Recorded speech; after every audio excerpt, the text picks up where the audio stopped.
ఏదైతే ఆ రోజు ఎన్నికల్లో నేను పవన్ కళ్యాణ్ గారు బీజేపీ ముగ్గురం కలిసి ఎన్డీఏ కూటమిలో ఎన్నికల మేనిఫెస్టో ఇచ్చాం, సూపర్ 6 చెప్పాం. ఈరోజు కూడా చెప్తున్నాం, చిత్తశుద్ధితో పనిచేస్తాం, కష్టపడి పనిచేస్తాం, రాత్రింబగళ్ళు శ్రమ చేస్తాం. మేము చెప్పిన మాటలను నిలబెట్టుకోవడానికి అనుక్షణం పనిచేస్తామని మరొక్కసారి ఈ అసెంబ్లీలో ఈరోజు అధ్యక్ష మీరు ఒకసారి చూస్తే వచ్చిన వెంటనే ఒకప్పుడు 200 రూపాయలు పింఛనుంటే 2000 రూపాయలు 14-19 నేనే చేశాను. అదే సమయంలో 3000 రూపాయల నుంచి 4000 రూపాయలు చేశాం. ఇంకొక పక్కన దగ్గర దిశ మీరు చూస్తే 8,08,570 మంది దివ్యాంగులు.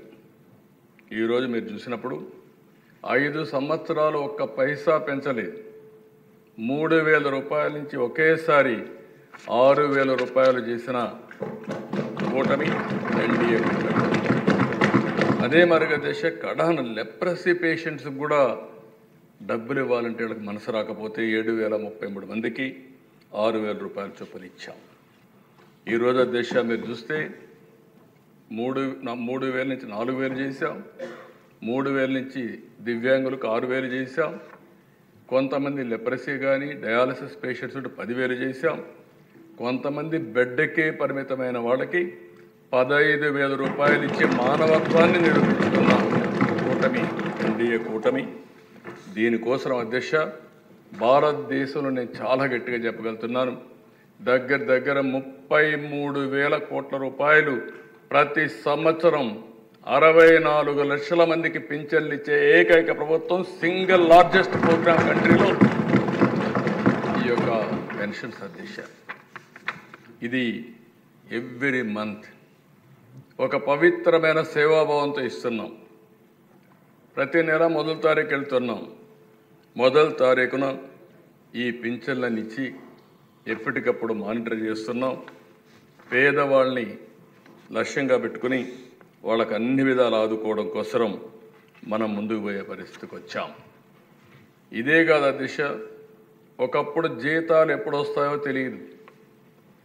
ఉద్యోగస్తులకి ముసలివాళ్ళకి పింఛన్లు ఇవ్వలేని పరిస్థితి.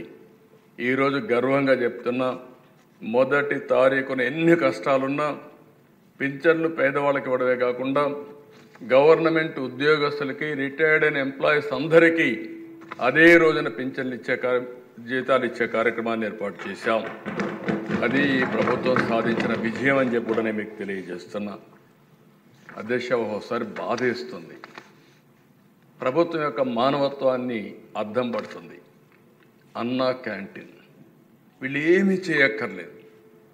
కట్టిన బిల్డింగ్లన్నీ కూడా అన్నం పెడతా ఉంటే ఉన్న పడంగా వచ్చి పేదవాళ్ళ మీద కోపంతో వాళ్ళ పొట్టగొట్టే పరిస్థితికి వచ్చారు.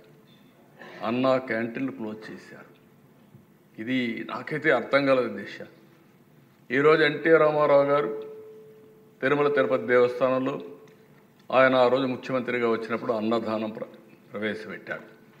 ఈరోజు 2,000 కోట్ల రూపాయలు కార్పస్ వచ్చింది. వడ్డీతో ఇంకా చాలామంది దానం చేస్తున్నారు. అంటే ఈరోజు ఒక సంకల్పం అనేది ఎవరు చేశారనేది కాదు, అది మంచా చెడా అని ఆలోచించకుండా ఈరోజు అదే కానీ తర్వాత వచ్చిన టీటీడీ బోర్డు కానీ లేకపోతే ముఖ్యమంత్రులు కానీ తిరుమలలో అన్నదానాన్ని కూడా వద్దని చెప్పి క్యాన్సిల్ చేసి ఉంటే ఏమైంది అధ్యక్ష? ఆ విధంగా చేయలేదు కాబట్టి అది కంటిన్యూ అయ్యే పరిస్థితి వచ్చింది.